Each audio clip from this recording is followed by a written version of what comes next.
Welcome to Amanda's Kitchen Edit. I am going to show you how to make the best scrambled eggs. So what I found is the egg matters. I like to use Eggland's Best. If you know somebody with chickens, even better. You can test the egg by putting it in a cup of water, and if it lays flat, it's fresh. If it starts to float, it's going bad. If it floats in the middle, it's stale. If it's at the top, you don't want to use it. I've got about 8 eggs here, and I used my kitchen blender to mix them up. You want to mix them up for about a minute.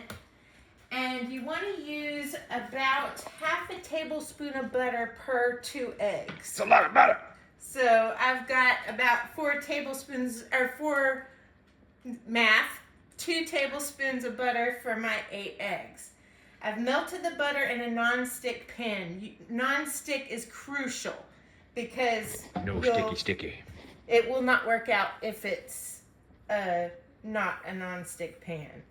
So you want to pour your eggs in there, and I like to add salt to the eggs in the beginning before they're cooked. The reason being is your eggs will seize up if you don't have the salt in there when they're still raw.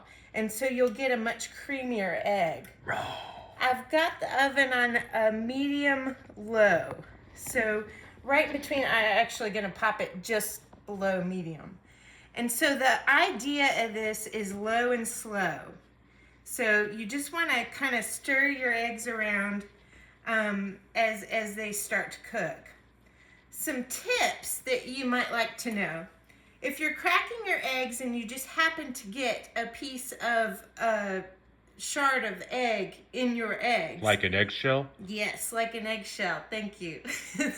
The best way to get it out is actually using the egg shell to scoop out that piece of eggshell. No shit. If you try to use your fingers or a spoon, you'll notice that it always gets away from you. So if you do happen to get eggshell in your eggs, that is the best way to scoop it out. The solution to eggshell is more eggshell. So I've got this just on medium low, just under medium, and I'm gonna stir this for a while. So we'll be right back. Stir that thing. So as you can see here, it's starting to come together. I'm just been stirring it this entire time as it starts to cook, and you just use that spatula to try to get the egg off the bottom of the pan, and just continue to stir it around.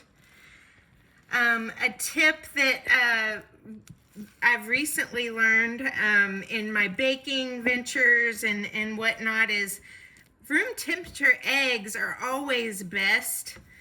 If you leave your eggs out for about 30 minutes, they'll cook a lot more evenly. So right about now, right when you're not certain that where they'd still look real creamy, they're not quite there, you want to take them off the burner. And then these are ready, and you just flip them around. You can get any of the creaminess cooked, but you still want a slightly creamy scrambled egg. Yeah, you do. So voila, let's go over here. I like to do another splash of salt, although I am a slight salt fiend. She's a salty bitch. So you can salt to taste. Let me grab a fork over here. Silver. Let's give this a taste. So as you can see, you've got the creaminess. You can just see my fork pull that up.